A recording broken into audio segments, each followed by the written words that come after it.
Le 20 mai 1795, le premier prairial dans le calendrier républicain, on a une grande dernière manifestation du peuple parisien, hommes et femmes, qui occupent l'Assemblée nationale, la Convention. Évidemment, il y a des violences, un député y perd la vie, mais dites-moi, combien de femmes et d'hommes sont morts de faim et de froid pendant cet hiver 95 qui a été le plus terrible après celui de 1710? Un historien anglais du nom de Richard Cobb montre, preuve à l'appui, un pic de suicide de femmes qui se jettent dans la Seine avec leurs enfants, de désespoir, parce qu'elles ne peuvent plus les nourrir. De femmes qui meurent de froid, que l'on découvre mortes dans des galetas, dans des greniers, parce qu'elles n'ont plus de travail. Oui, paix à l'âme de Ferraud qui est mort. Il est écrit, son nom est écrit dans tous les livres d'histoire. J'attends qu'un livre d'histoire écrive au moins le nom de 5, de 10, de 15, de 100, de 1000. Richard Cobb pense que c'est 3500 femmes, une surmortalité qui est due à la misère dans cet hiver parisien. Si un être humain égale un être humain, alors qu'on parle aussi un petit peu de tous ces 3500 femmes, sans parler d'un nombre à peu près égal d'hommes, dans la misère, hommes ou femmes, c'est pareil, qui sont aussi morts. Au printemps 1795, la réaction thermidorienne, les députés qui veulent construire une république bourgeoise, c'est-à-dire une république sans démocratie, ça existe, qu'est-ce qu'ils vont faire? Ils vont prendre un train de loi spécifiquement contre les femmes.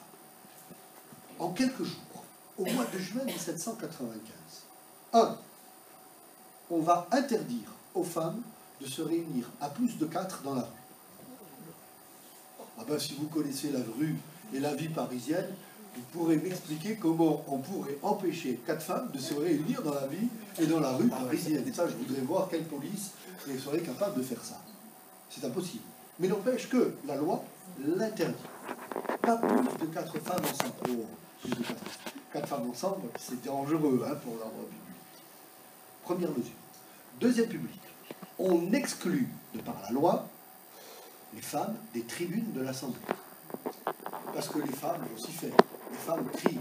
Les femmes peuvent interpeller les députés. Les femmes peuvent les séduire. Oh là là, c'est des femmes. Et les détourner de leur travail sérieux.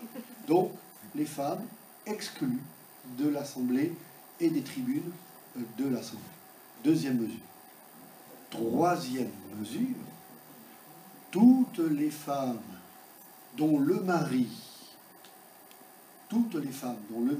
a été arrêté, toutes les femmes dont le mari a été arrêté dans la grande répression anti-ouvrière parisienne doivent quitter Paris.